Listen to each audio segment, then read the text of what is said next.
template yang sudah saya berikan terakhir. Other thing is the enterprise environmental factors. Jadi di sini adalah dari klien Anda, dari user Anda, dari stakeholder Anda.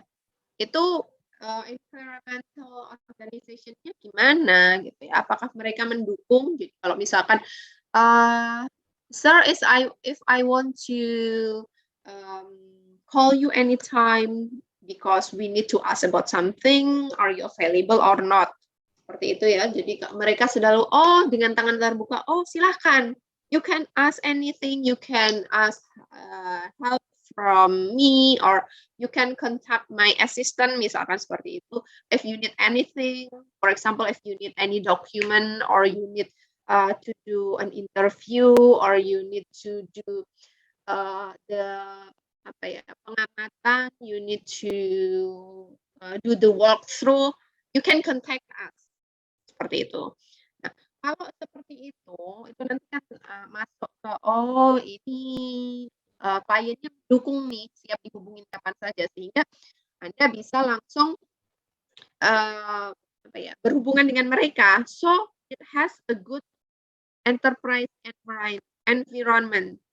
Kalau sudah kayak gitu, itu biasanya nanti akan mempercepat proses pengembangan perangkat lunaknya. Dibandingkan kalau organisasinya, please develop me a software.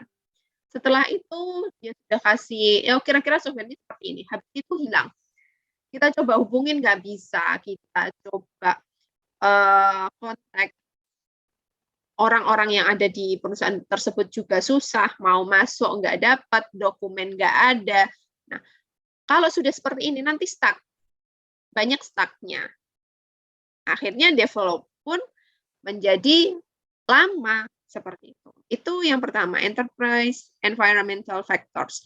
Ini sebenarnya detailnya, the detail of this I already put in the PPT, but I will not show it in presentation today because we have a lot of things to talk about. Jadi saya hide. You can read it yourself. I already write it down in the presentation file, but I will not show it in the presentation show. The fourth one is the organizational process asset. Jadi aset apa yang dimiliki oleh organisasi Anda, itu ada di sini. And the tools and techniques you can use, expert judgment.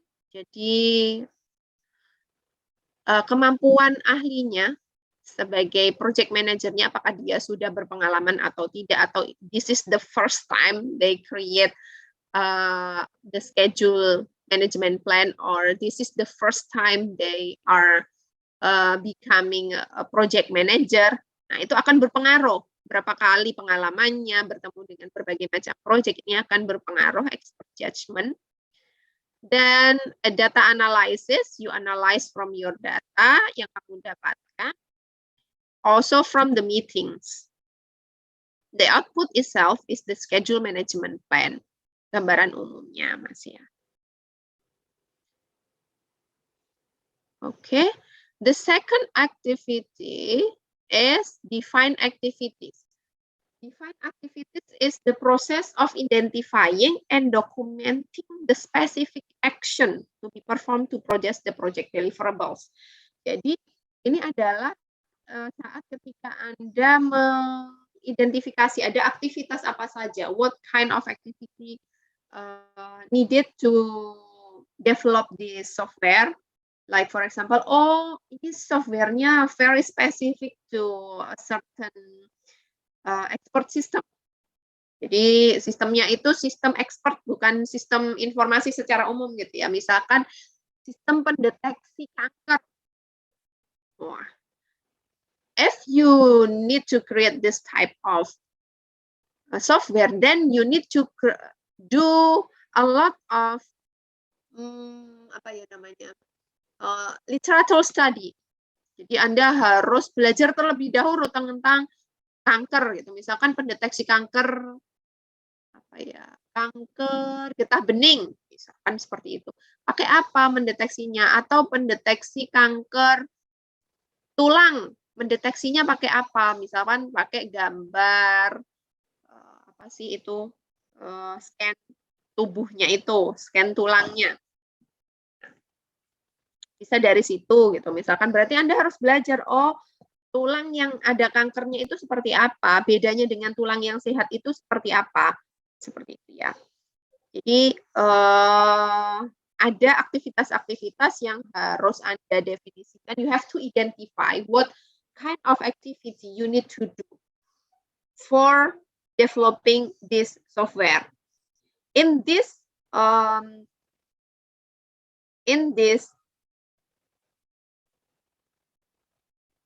phase, define activities, you need to decompose your activities. Jadi you divide and subdividing the project scope. Anda kan sudah create project scope ya sebelumnya in the previous phase. Scope-nya adalah seperti ini. Yang akan dikerjakan adalah ini. You divide it into smaller size that can become a project deliverables and can be managed easier. Setiap dekomposisi bisa lebih manage dengan lebih baik. Nah, Anda create itu, di decompose aktivitasnya. Oh, ada aktivitas desain. Desainnya dipecah juga. Desainnya dipecah menjadi desain interface sendiri, desain database sendiri, desain apalagi ya misalkan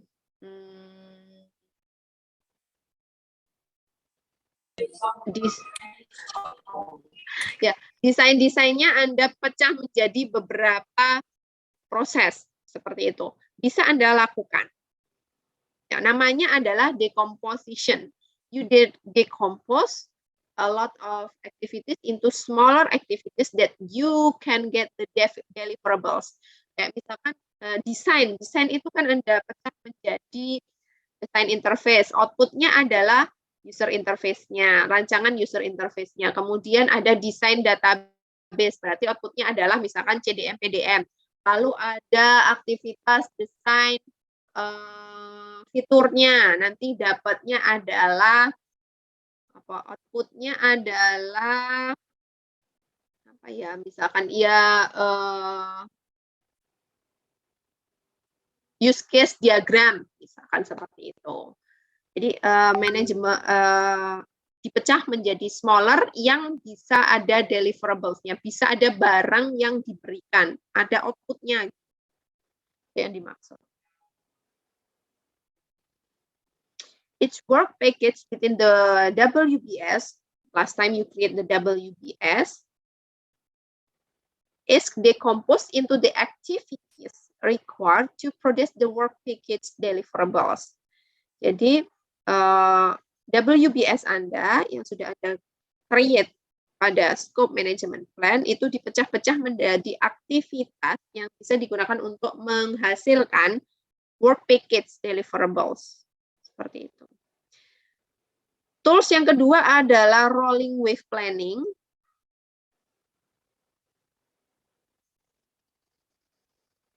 Jadi rolling wave plan is an iterative planning technique in which the work to be accomplished in the near term is planned in detail, while work further in the future is planned at a higher level. Jadi misalkan gini, currently you are at the phase of design. Jadi ada beberapa fase gitu ya, ada beberapa activity yang Anda rencanakan. Pakai yang umum aja, misalkan aktivitasnya adalah you have design and then implementation, the third one is testing, the fourth one is integration, the last one is installation. Nah, Anda pecah-pecah ini. Oh, now we are currently in design. Nah, desain Anda bikin detailnya. Oh, desainnya harus ada database, ada UI, ada use case, ada sequence, ada activity diagram.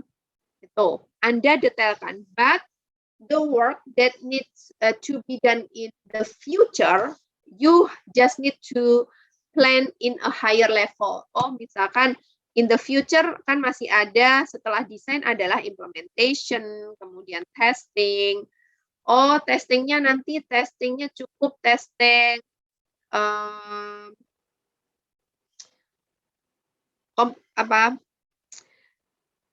fitur-fiturnya di testing fitur dan juga testing integration-nya. Sudah itu aja 2. Nah, nanti detailnya akan seperti apa? Misalkan, oh nanti fiturnya akan dites dengan ini, dan ini. Kalau Anda sudah berada pada fase testing. Itu yang dimaksud dengan rolling wave planning. Where you detail the schedule or the activities in which you are at the phase right now. Jadi kalau Anda di fase di desain, ya yang Anda detailkan desainnya.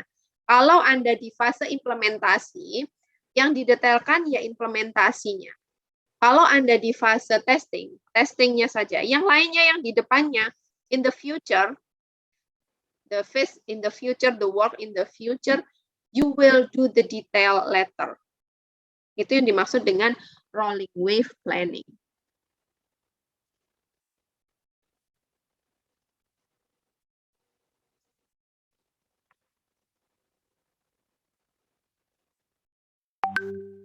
By doing this, our work can exist in the various level of detail depending on where it is in the project life cycle. Jadi tergantung di project life cycle itu sekarang kita lagi ada di mana nih. Ya detailnya nanti akan kita dapatkan di situ. Yang lainnya yang kita belum lalui, kita belum berada di dalamnya, belum berada pada fase tersebut, those activities will have a high level planning. The one where we are at will have a detailed planning. Seperti itu ya kira-kira.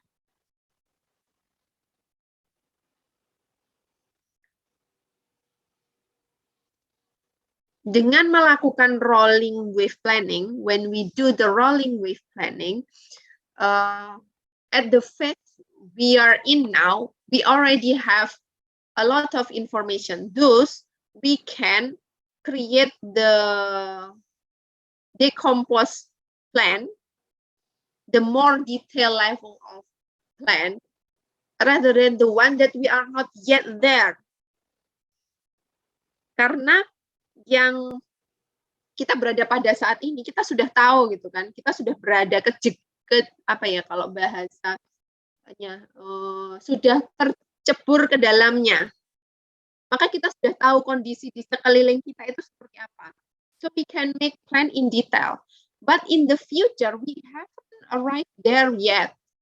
We can only imagine, or we can only think globally about those activities. Seperti itu. Jadi, as more we know later, we can make it in more detail. Seperti itu. Itu aktivitas yang kedua tadi, define activities. The third one is sequence activities. In this step, we need to, after we identify the activities and we decompose it, we need to document the relationship among those activities. So, in the previous step, tadi kan di step sebelumnya kita define activities. Ada aktivitas apa saja sih? Then in this step, we need to identify the relationship between activity 1 and activity 2. Is activity 2 dependent on the activity 1 or no? If it is dependent, then you have to do it sequentially. But if it is not dependent, if it is independent, kan independent ya. If activity 1 and activity 2 are independent, then we can put those two activity into a parallel activity. Jadi bisa kita paralelkan jalannya aktivitas 1 dan aktivitas 2. Tapi kalau aktivitas 1 itu tergantung pada output dari aktivitas 2. Aktivitas 2 itu tergantung dari output aktivitas 1, then we have to plan it sequentially. Kita selesaikan aktivitas 1 dulu, baru kita bisa masuk ke aktivitas 2. Something like that.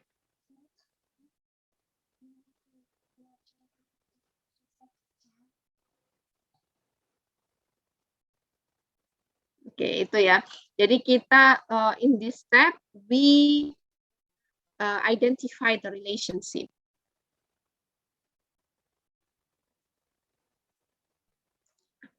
Nah, di sini kan metodenya, one of the method is precedence diagramming method. Di sini kita construct a schedule model in which activities are represented by nodes and are graphically linked, secara grafis terhubung by one or more logical relationship to show the sequence, untuk menunjukkan urutannya.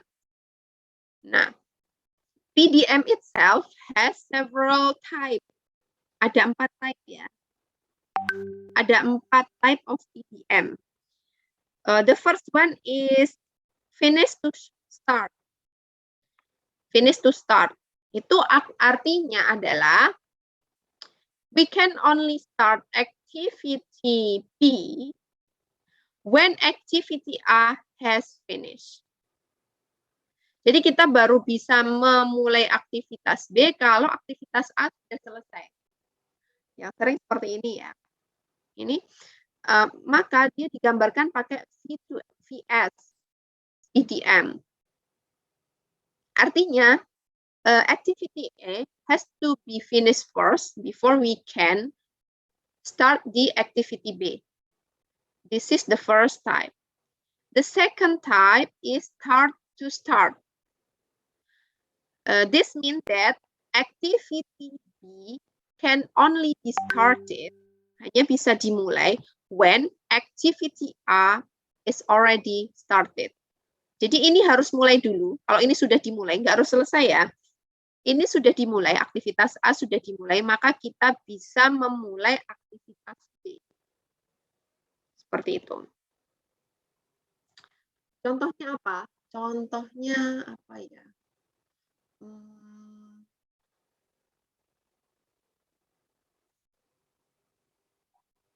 Yang F2S itu misalkan apa ya, F2S itu misalkan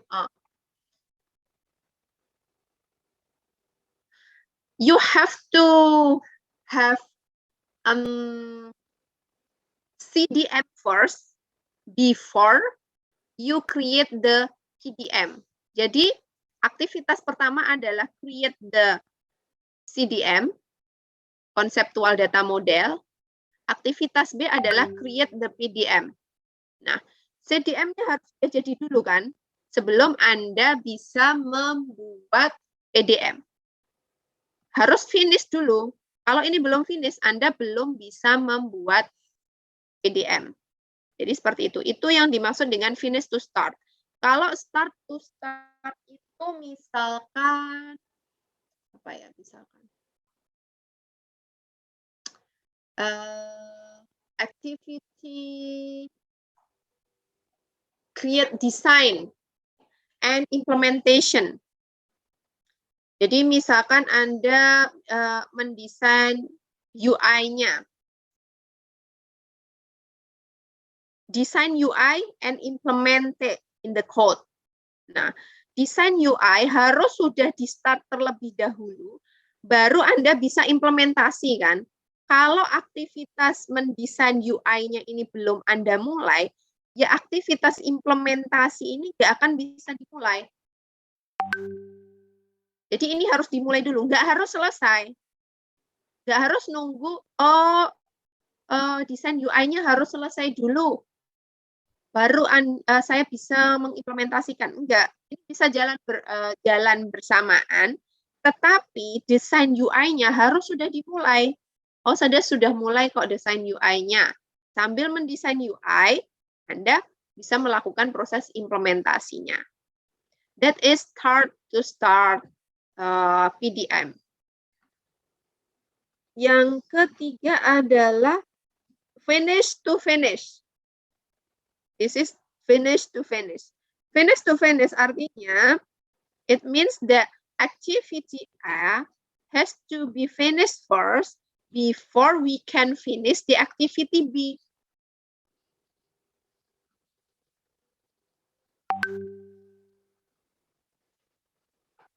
You have to finish activity A before you can finish activity B. Jadi startnya nggak peduli yang mana duluan. Nggak peduli yang mana duluan, nggak masalah. Tetapi yang ini harus selesai agar ini bisa dilakukan. For example, apa ya?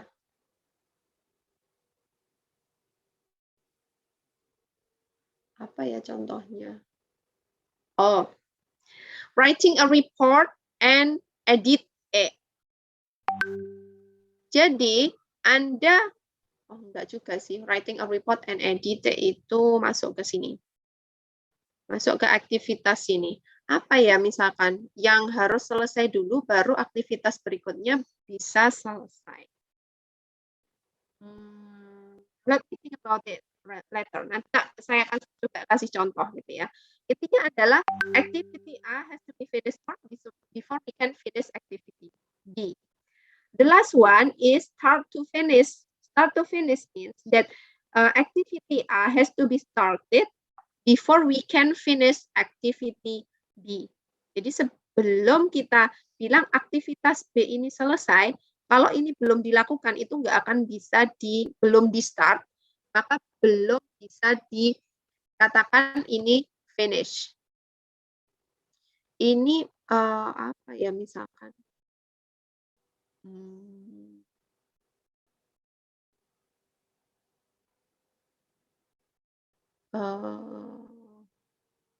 Harus di start terlebih dahulu, baru yang ini bisa dijadikan selesai. Nah, misalkan adalah Anda bayar di kasir. Aktivitas bayar di kasir dikatakan dimulai, barulah aktivitas belanja, ini adalah aktivitas bayar di kasir dan ini aktivitas belanja. Aktivitas belanja, aktivitas bayar di kasir, you pay in the cashier, has to be done, has to be started before activity shopping can be finished. Jadi belum bisa dikatakan ini selesai aktivitas belanjanya kalau Anda belum mulai bayar di kasir. Seperti itu. Itu PDM ya, ada 4 type. Oke, saya lanjutkan dengan proses selanjutnya. The next process is estimate activity duration. Estimate activity duration is the process of estimating. Jadi kita mengira-ngira the number of work periods needed to complete individual activities with estimated resources. Jadi memperkirakan kira-kira waktu atau durasi yang Anda butuhkan untuk masing-masing aktivitas itu berapa lama dengan resource yang Anda miliki. Let's say we have 4 programmer and 1 analyst. How long we need to finish those activities for each activities? Let's say the requirement analysis is 2 days, the design is 4 days, the implementation is 5 days dengan semua resource yang Anda miliki itu tadi.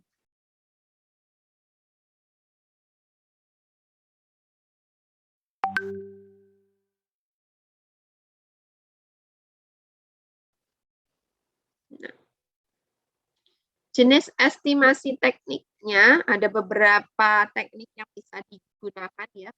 The first one is analog estimating. Analog estimating will need to use a historical data from a similar activity or project. So if we already have done several projects, we can use those data to create the estimation for current activities, for current project. Jadi kalau sebelumnya Anda sudah punya gitu ya, Anda bisa gunakan itu. Oh, ternyata kalau project sebelumnya dengan 5 orang, hampir sama seperti yang sekarang, saya butuh durasi 5 hari untuk aktivitas X. Then you use that. That is the analog estimating. We use it based on the cost and the duration of the previous activity and the previous project. Jadi yang sama-sama langsung diambil gitu ya, yang kira-kira sama. Yang kedua bentuknya tekniknya adalah parametric estimating. In parametric estimating, you need to use algorithm to calculate the cost and duration. Jadi biaya dan durasinya itu dikalkulasi atau dihitung dengan menggunakan algoritma berdasarkan historical data. Jadi data sebelumnya sudah ada, tapi kita butuh algoritma nih, karena beda nih, aktivitasnya agak berbeda, kemudian besarannya agak berbeda, durasinya beda, resource-nya beda.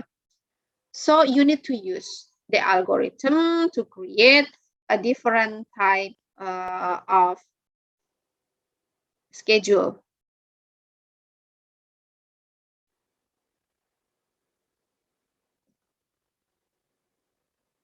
Bentar ya, ada telepon.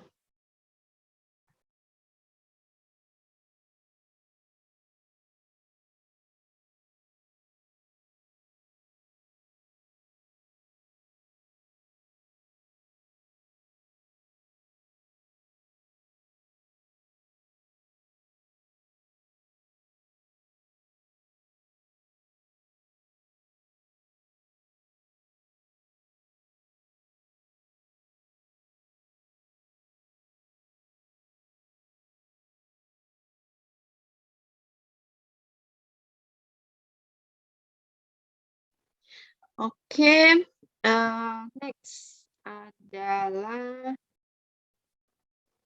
3-point estimating. 3-point estimating, you use 3 point. Ada 3 titik yang Anda gunakan. This point is the time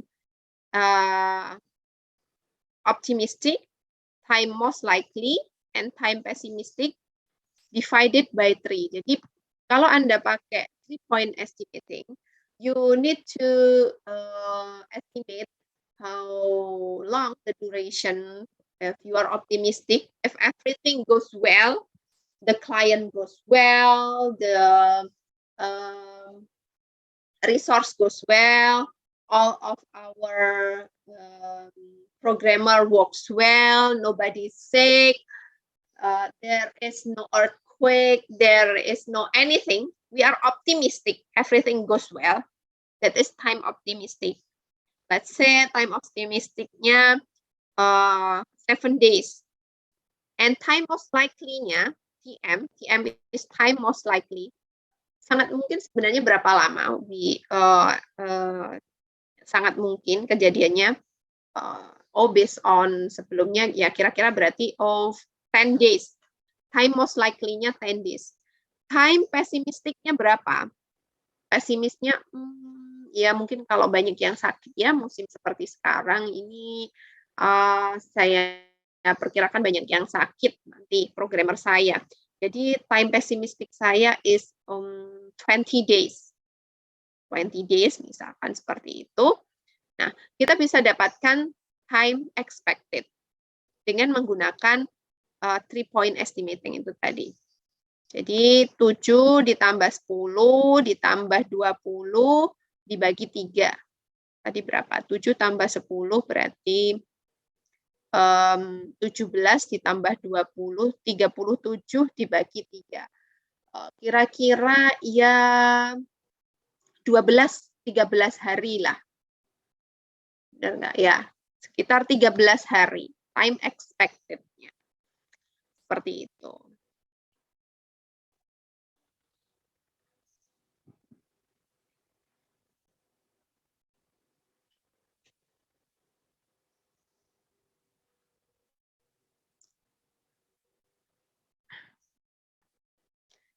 Next is bottom-up estimating. Bottom-up estimating is a method of estimating project duration by aggregating the estimate of the lower level components of the WBS. Jadi kita melakukan proses estimasinya itu berdasarkan komponen WBS-nya ya. Kemarin kan komponen WBS ada level 0, ada level 1, level 2, level 3. Nah, we estimate using level 3 or level 2. Jadi yang kita gunakan adalah level 2 dan level 3. Itu kalau pakai bottoming up estimating.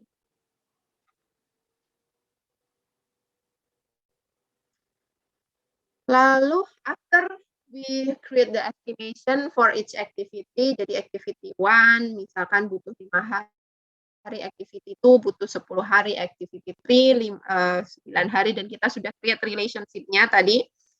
Then we need to develop the schedule. In this process, we analyze the activity sequence, duration, resource requirements, and schedule constraints to create a schedule model for project execution and monitoring and controlling. Jadi inputs-nya ada di sini, bisa dibaca sendiri yang kita butuhkan apa saja. Then we need the techniques that we can use is here. Saya akan tunjukkan tekniknya CPM and Gantt chart. I will show you.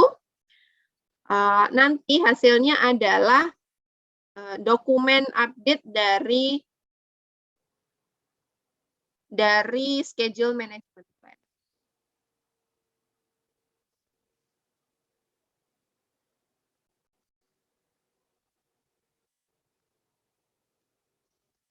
Nah, tekniknya sendiri ada banyak ya sebenarnya.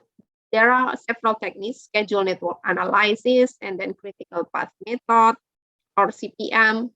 There are also resource optimization, schedule compression, project management information system. Jadi kalau Anda punya information systemnya untuk project management, jadi memang perusahaan Anda itu misalkan sudah perusahaan besar, a big company with several projects that already running, Anda bisa pakai project management information system.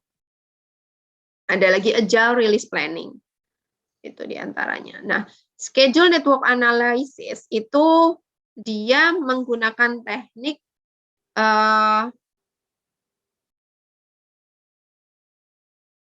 dia menggabungkan beberapa teknik. Jadi here it employs several other techniques. Jadi dia menggabungkan critical path method and resource optimization and other modeling technique. Jadi itu kalau pakai schedule network analysis. Jadi dia nggak cuma pakai satu, but several model or several techniques at once. If we use schedule network analysis, we have to create the schedule in iterative process. Jadi dia diulang-ulang. You have to iterate the process until you can create the viable schedule model. Seperti itu. Yang kedua adalah critical path method. Critical path method itu digunakan to estimate the minimum project duration. Jadi durasi paling pendeknya itu berapa lama. Bisa molor kan, namanya project itu sangat mungkin bisa molor. Tapi paling pendek kita butuh waktu berapa lama. How long we need at least to finish this project. itu kita bisa gunakan yang namanya critical path method. We estimate the minimum project duration and determine the amount of schedule flexibility on the logical network path. Nah, jadi nanti pakai network path to create the schedule. In CPM, we can discover the most important task in the project timeline, identifying the task dependency and calculating task duration. Jadi durasinya berapa lama. Untuk menemukan critical path, there are several steps needs to be done. The first one is you need to list the activities, and then you identify the dependencies. The next one, jadi tadi kan Anda sudah punya aktivitasnya apa saja gitu ya. Anda perlu cari tahu dependensinya, aktivitas mana yang tergantung pada aktivitas yang lain. Jadi aktivitas lain harus selesai dulu, baru bisa melanjutkan aktivitas ini. Gitu. Aktivitas mana saja yang saling ketergantungan. The next one is create a network diagram. Jadi visualisasinya ada di network diagramnya ini agar lebih mudah untuk melakukan perkiraan durasinya. Then we estimate the task duration and calculate the critical path. The critical path is the longest sequence duration. Jadi yang paling lama durasinya itu adalah the critical path. Misalkan di sini, gitu ya. Anda lihat, there are 5 activities: A, B, C, D, and E. Where activity C is depending on activity A and activity B, and activity D is depending on activity B, and activity E is depending on C and D. Jadi seperti itu, ada dependensinya. Ini yang dimaksud dengan network-nya tadi. This is the network of the activity and its dependency. Bagaimana relationship-nya antara satu aktivitas dengan aktivitas lain, dependensinya atau ketergantungannya seperti apa. It is visualized in this network. And apart from that, we also need to define the duration needed to finish each activities. Di sini contohnya, let's say this is activity A, it needs 6 days to finish, and activity B needs 8 days to finish. Activity C needs 5 days, activity D needs 4 days, and activity activity E needs 3 days. Nah, di sini kita kan bisa menemukan banyak rute ya. Bisa banyak rute. Rutenya bisa A, C, E. And then there is B, C, E. And then there is D, D, E. So there will be 3 routes in this network. In each route there is lamanya untuk setiap rute. Tadi yang pertama kan ACE. Berarti ya 6 plus 5 plus 3. Then it will be 14 days for activity A, C, E. 14. Then there is another route which is BCE. BCE is 8 plus 5 plus 3. That means it is 16 days. Berarti ini 16 days. The last route is BDE. BDE itu 8 plus 4 plus 3. Berarti adalah 15 days. 15 days. Nah, critical path tadi apa? Critical path is the longest sequence duration. Durasinya paling lama. the route with the longest duration. That means BCE, where it needs 16 days. Yang lain kan tadi 13 days. And, sorry. Berapa ini tadi? 12 days. 14 days. And this one is 15 days. And this one is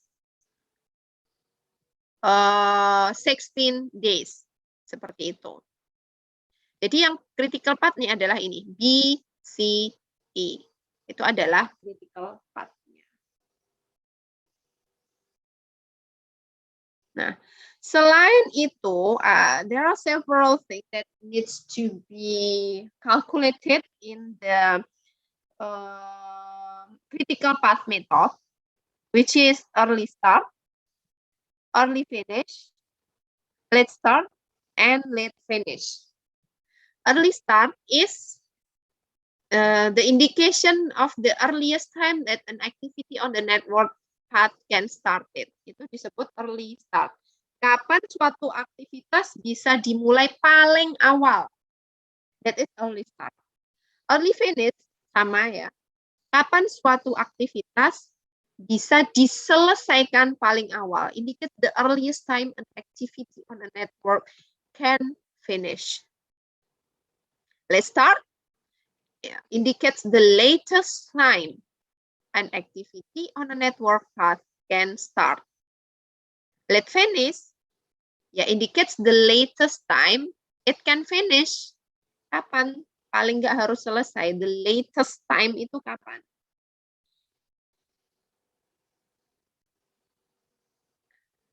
The other thing is the float or slack.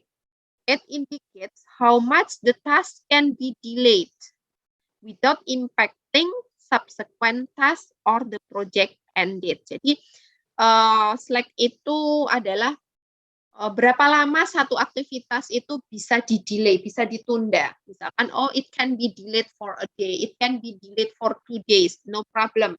There, it will not impacting the project schedule in general. Nah, itu disebut sebagai slack atau float. Cara menghitungnya itu bisa Anda perhatikan di sini.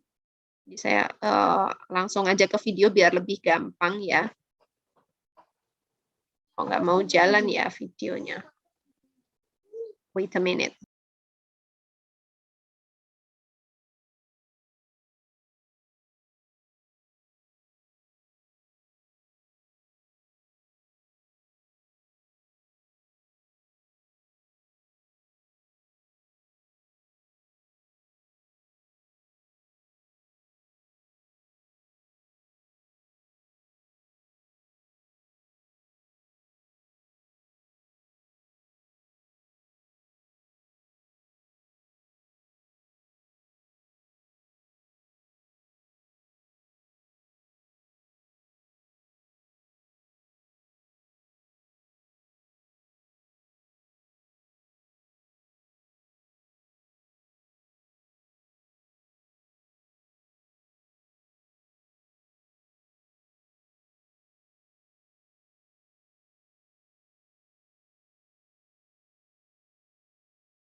Saya share di sini ya videonya, silakan diperhatikan. Suaranya kedengeran nggak ya? Can you hear the voice? Not very clear.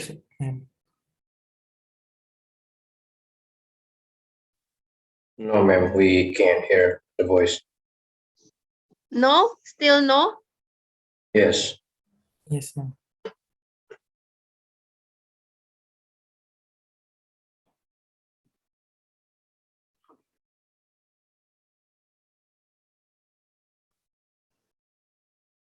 I have maximized the sound. Maybe you need to turn on the audio sharing in your share screen.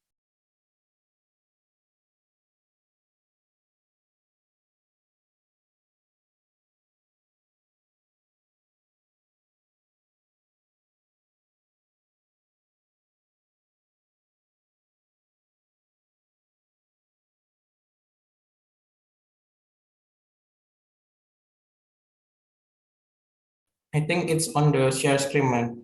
Share screen, and then there is like an option to share the audio from the computer, I think.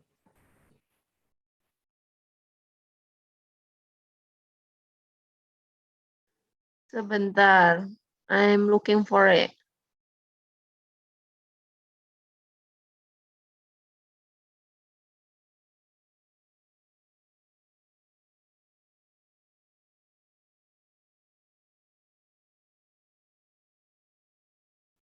There is no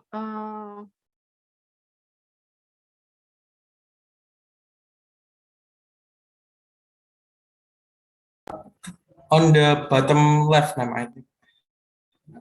When you press share screen, there will be a window like a choice, and then on the bottom left there is a share computer sound, ma'am. I think that can do.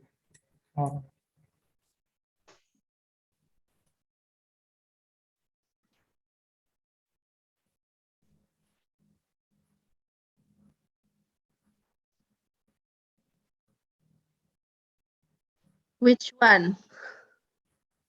Ma'am, I think you should go to It the should be share here, screen. right? Not over here, ma'am. Sometimes I have problems, sometimes I'm not. It's not in the Zoom settings. It's Not in this the one, share actually, selection window. When you click share screen, there should be a button called select share sound at the bottom left corner.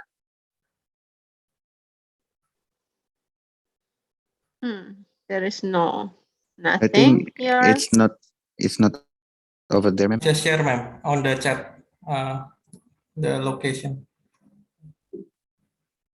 On that chat.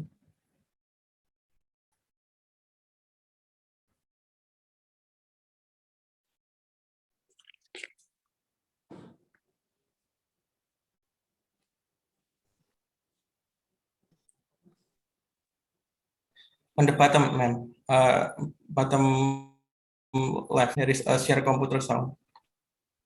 Which one? Di bawah, ma'am, bawah sebelah kiri. Share computer sound. It is for sharing option.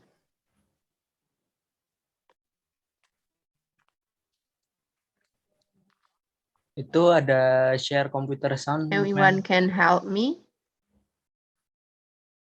Anu, Sorry, ma'am. I think you should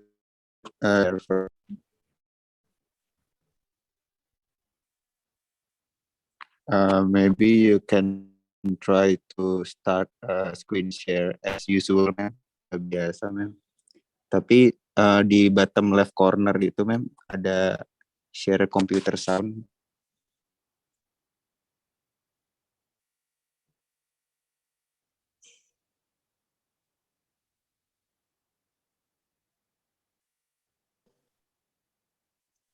Which one? Have you already choose the share for computer audio, ma'am?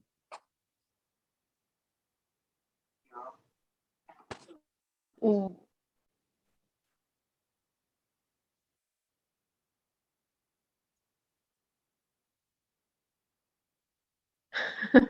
Wait a minute. Which one? Audio setting here? no, ma'am. I think dimatiin dulu, ma'am, share screen-nya, terus nanti diklik share screen-nya, tapi jangan di share screen dulu, ma'am, gitu. Oke, bentar. Stop share, sorry ya. Ya, itu Terus? diklik share screen, itu kan itu nanti di window-nya share screen itu Oh kan. ya, oke. Ya, ma'am. Ya. Oke. Okay, It started. Okay. It's kind of a little bit long, 7 minutes, yeah, guys. You see it. I will hopefully Start, in the early finish, late start, and late finish values for a you can listen project. to it now. So I just have a very small example here. And what I do is I have a legend that describes my ES, the early start, early finish, and late start and late finish values. So these are for every task that I have in my project. I am going to have an early start that task can start, and date, late start date, and late finish date. So I'm going to put that right beside every one of them, every task. And you do not have to do this. You can just do this in Excel, but some students are finding this way easier or faster. So because I have two starting tasks, then both of them can start at the kickoff date where it is times or day 0. So I'm going to say that the earliest that A can start is day 0, and the earliest date that B can start is also day 0. So when A starts at day 0, it takes 6 days to be completed. 6 plus 0 makes 6. And for B, then it starts at times day 0 plus 8, finishes by day 8. So now I need to look at activity C. When can I start C the earliest? And I see that C has what we call 2 predecessors. So 2 tasks have to be completed. The arrows represent that before C can start. So finishing A is not sufficient enough for the C to be started. So B needs to be completed as well. So in that case, I have to wait for both of them to be completed. So I can just start C as early as day 8, the largest one of these 2, and then 8 plus 5 makes 13. Then using the same approach, I'm going to look at D, but D only has one predecessor. D does not depend on A. There's no arrow coming in. So A is not needed to be completed before D can start. D only depends on B. There is only one predecessor. So in that case, D can start at day 8. 8 plus 4 is 12. And then I look at E, and E has to wait for both of C and D. In that case, it has to be the largest one of them. It is 13, and 13 plus 3 is 16. So the project duration is 16 days. Now let's say what we did here. So we calculated all the early start and early finish values. We call these as forward pass. Forward pass. So you have to calculate the early start and early finish values from the beginning to the end. Now I'm going to look at the late start and late finish values, but I can do this on a backward pass. So I have to start from the very end and go towards the beginning to calculate my late start, late finish values. So this is backward. Okay. So let's look at here. When can I finish E the latest so that the project is not delayed? So it cannot be further later than 16 because my project duration is 16.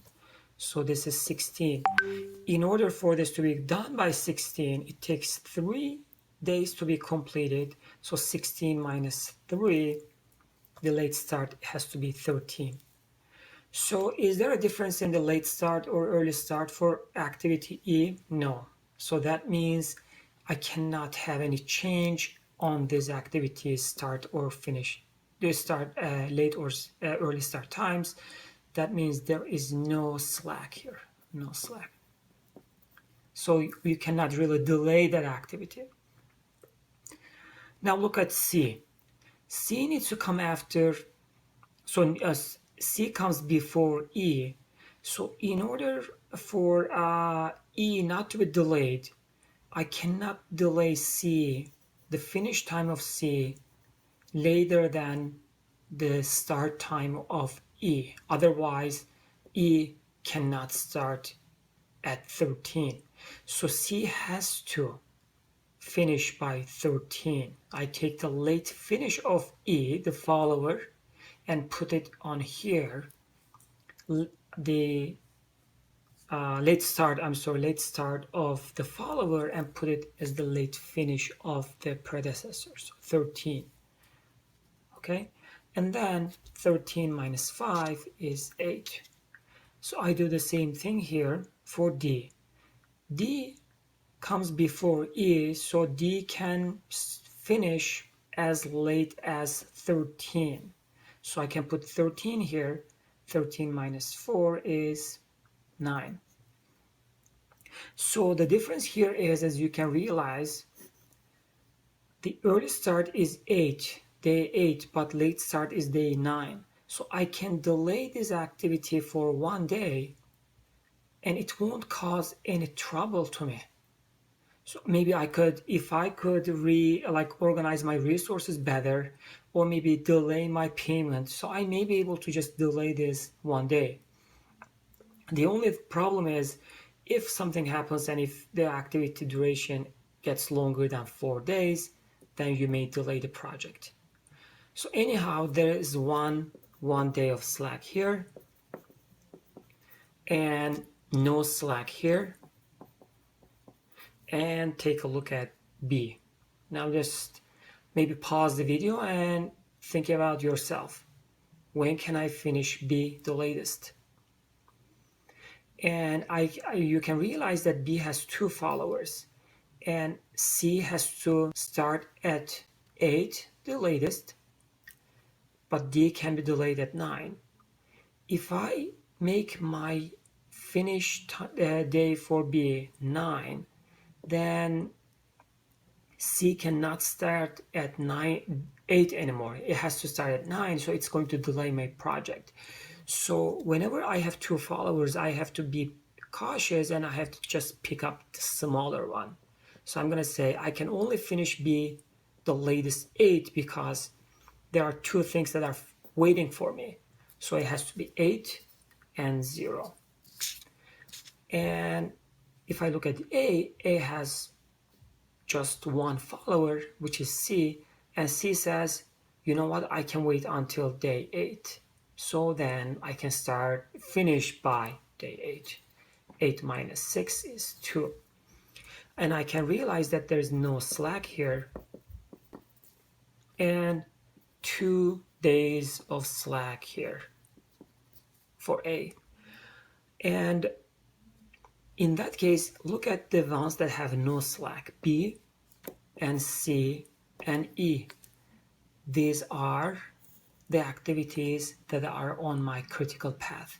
So my critical path is B, C, and E, and they form my critical path, and I cannot delay those activities. But I can delay A for 2 days, I can delay D for 1 day, and I can delay E for, I cannot delay E, and only A and D can be delayed. And these delays are not simultaneously sometimes, so you have to be careful. So that when you delay them, you have to just reorganize your activities, take a look at them if there is any problem, if there is any delay in your project. Okay, thanks for watching, and this concludes the early start, early finish, late start, late finish calculations in project management. Thanks for watching.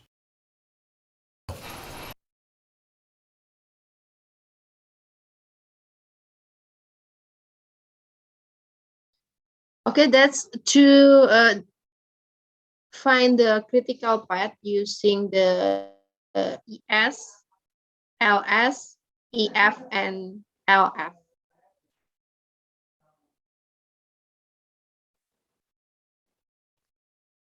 Next.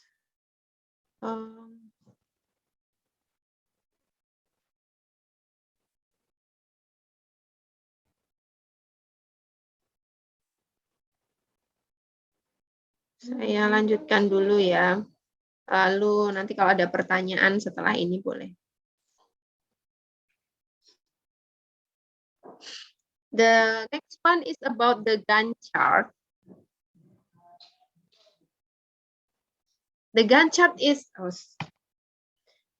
stacked bar chart that contains project tasks on a vertical axis. Jadi sisi vertikalnya adalah tasknya, and the horizontal axis will show the timeline or the duration of the activities. Jadi setiap aktivitas nanti ada durasinya, itu tampak di sisi horizontalnya. This is the example of a Gantt chart. So the activities is in the vertical line. Vertikalnya, aktivitiesnya, for example here, activities 1 is contract.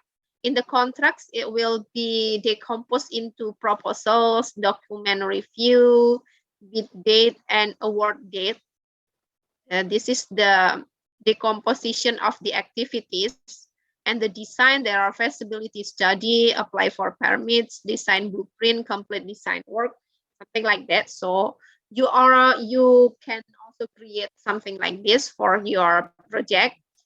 And in the horizontal axis here is the duration, the timeline for each activity. For example, here the proposal takes 2 days from Tuesday to Wednesday, and then it will go to the document reviews. And after that, it will go to the bid date, where the award date is at September 9, 2021. Something like this. And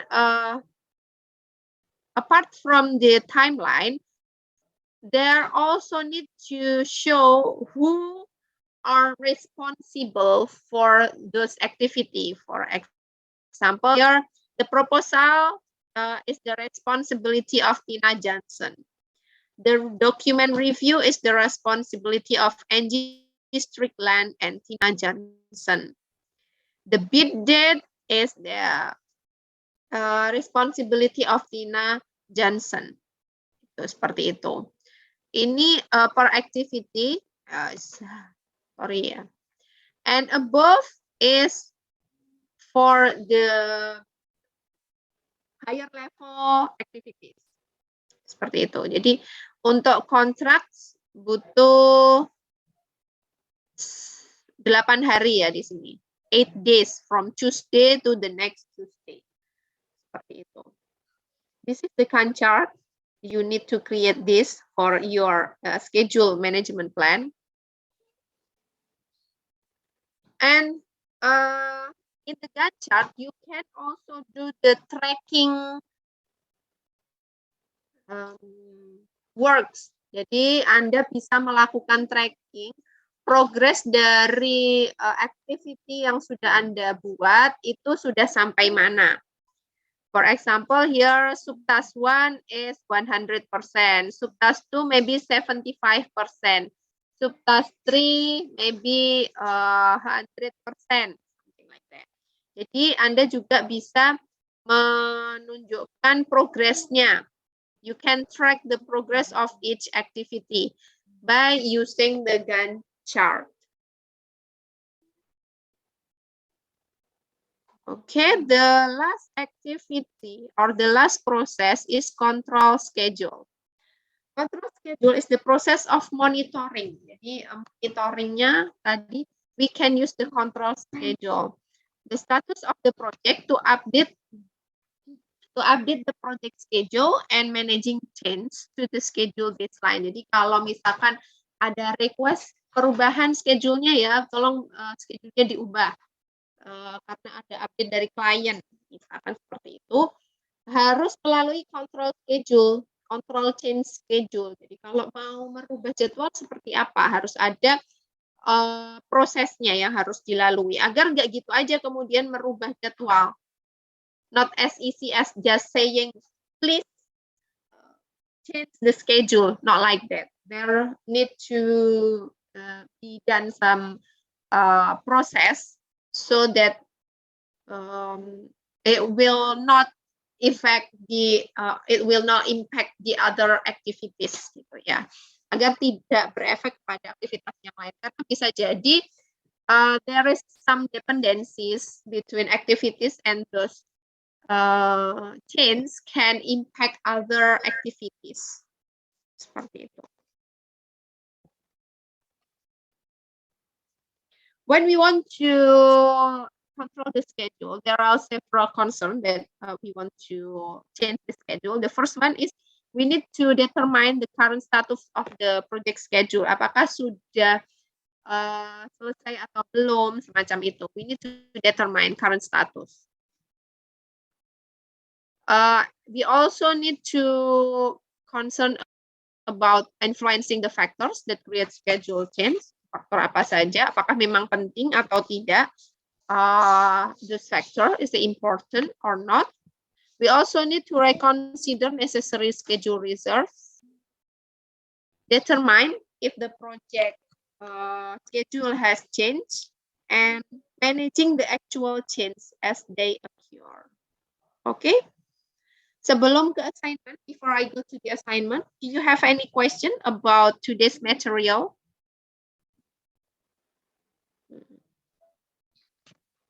One, two, three. There is no question.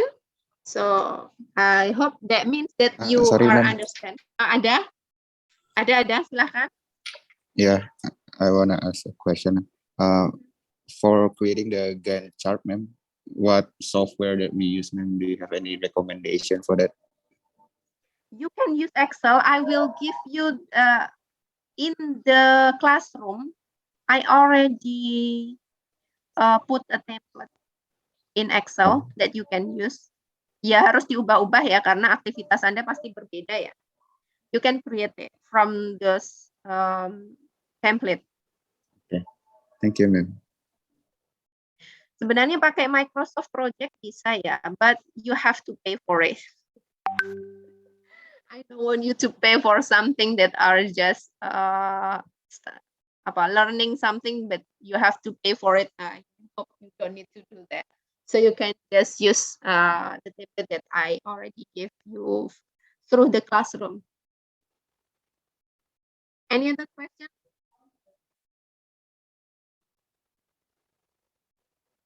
Kalau nggak ada, then there is no other question, then we will proceed to the assignment 3. There are 2 assignments. The first one is the group assignment. For the group assignment, you need to create the schedule management plan based on the template. I already gave you the template. Also, it is in the classroom. You can take it from there.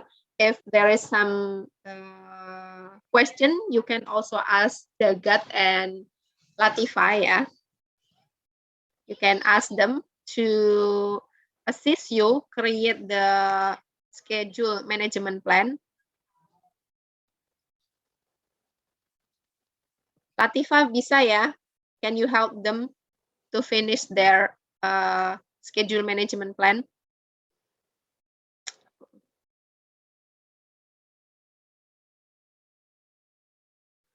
Okay, maybe she can give you her previous assignment as an example, but don't just copy paste it.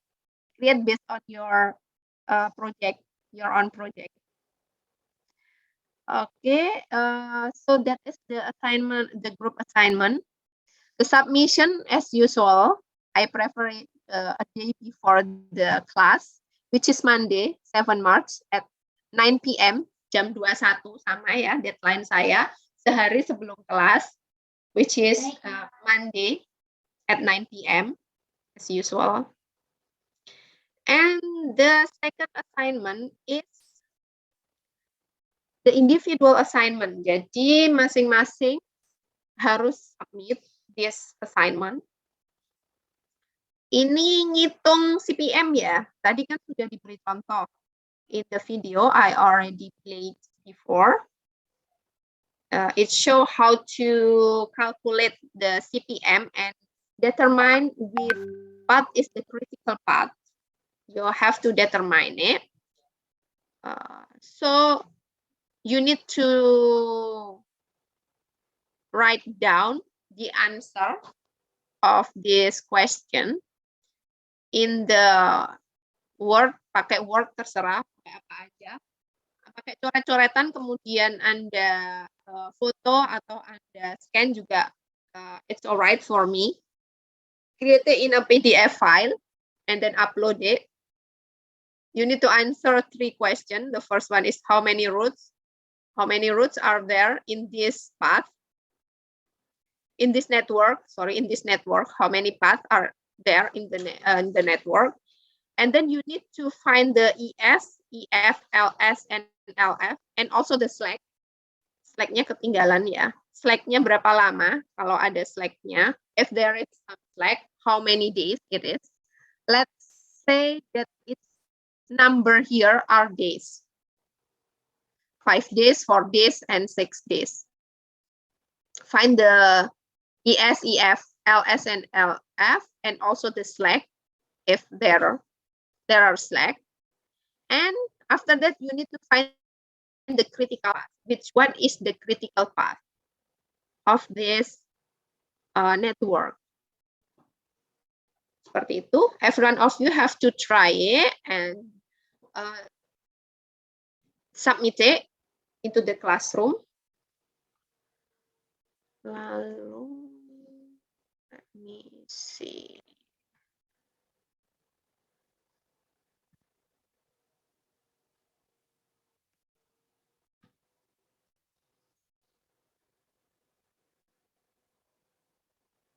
Here in the classroom, I already gave you 3 files.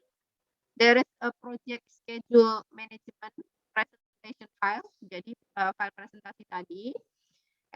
And then the second one is the schedule management plan template, the template for the assignment, group assignment.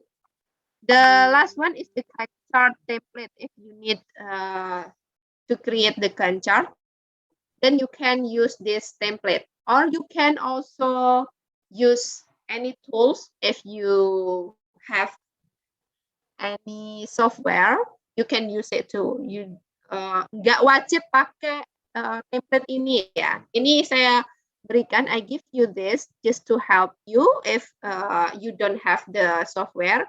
But if you have the software, if you have the tools, maybe Latifa will show you some tools that can be used to create the Gantt chart. Then you can use those tools to create the Gantt chart to be put in the schedule management plan. Seperti itu. Jadi bisa pakai template ini atau tidak. Seperti itu. And after that, you need to submit the group assignment in this classroom, in assignment 3 schedule management plan. And the individual task, individual assignment need to be submitted here. So I already create 2 assignment link for you. Okay. Terus, if you have any question, misalkan tadi belum jelas, saya sebenarnya punya PM book yang akan saya gunakan seterusnya. Saya lupa belum taruh di sini. Saya tambahkan aja ya. Sebagai buku panduan Anda, as your references, I have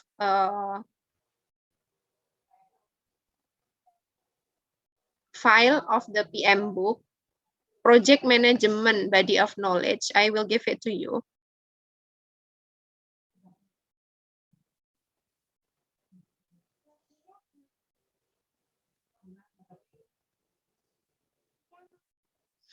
PM book.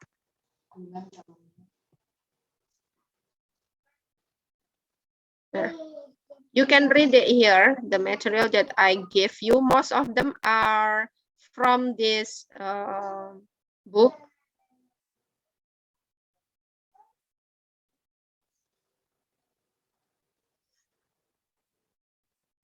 Ya, ada di sini ya, PM book-nya. Seperti itu. Do you have any question? Sorry, ma'am. Mhm. Can I ask about the assignment, the CPM, ma'am? Boleh, yes.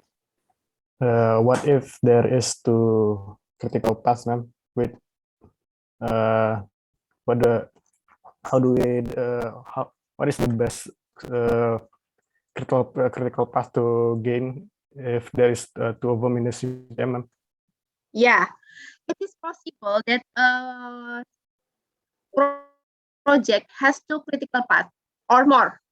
Jadi bisa satu project itu memiliki 2 atau lebih critical path. Berarti ya memang those path you need to put more attention to those path. Misalkan ada 2 atau 3, it's alright. You can have 2 or more critical path. Thank you, ma'am. Any other question?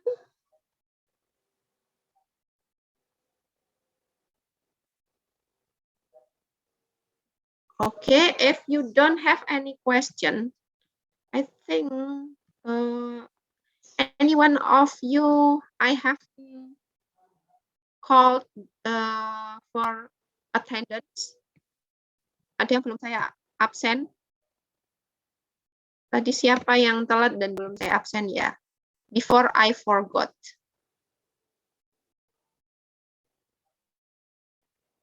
Biar saya masukkan sekalian. I haven't been absent yet. Siapa? Hika, ma'am. Hika, wait a minute.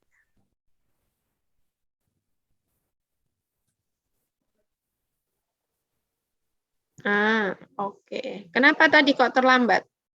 I was on the toilet, ma'am. I was in the toilet. Okay.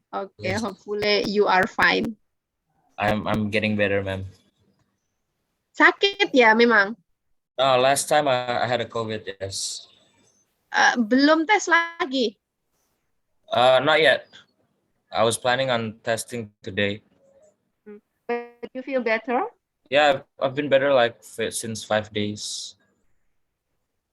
Okay. Good. Thank you, ma'am. Yeah, hopefully you get better. Thank you, ma'am. Okay, that's all for today then. Kalau sudah tidak ada pertanyaan lagi, we will meet next week. The agenda for next week, it should be you present the scope management plan and also schedule management plan. Jadi most likely we will do the presentation. Unless there is something, yeah. You have to prepare for that. Okay, thank you, guys. We will meet again next week.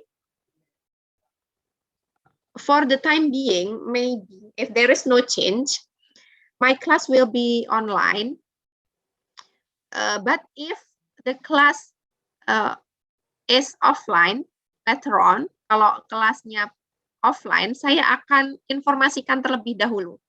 If there is no information there, the default is the class will be online. Hopefully it will not be too long, maybe in a week or 2. Seperti itu ya. Jadi 1 atau 2 minggu lagi kelasnya masih akan online defaultnya. Setelah itu, hopefully we can meet again in class.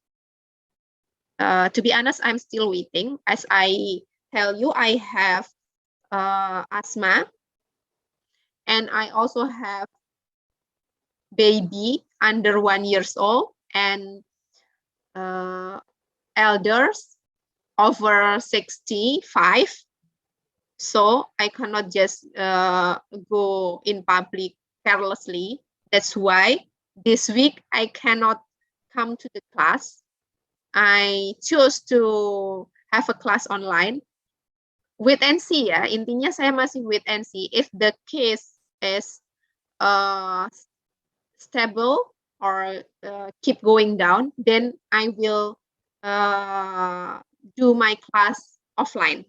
Jadi sabar ya. Hopefully you are not having a protest. Ada yang protes nggak kalau kelasnya online dulu? Yeah, don't worry. As long as the case is happily going down, terus turun, dan kita berharap semuanya juga seperti itu kan ya, kelasnya turun, then the class will be back to offline. Jadi saya minta maaf sebelumnya kelasnya harus online, karena saya terus terang masih wait and see. Seperti itu. Terima kasih. Thank you everyone. We will meet again next week. Hopefully everyone is healthy. Anyone that feel not very healthy, then I hope you are getting better soon. Terima kasih. Wassalamualaikum warahmatullahi wabarakatuh. Waalaikumsalam warahmatullahi wabarakatuh. Thank you, ma'am. Waalaikumsalam. Thank you, ma'am. Sama-sama.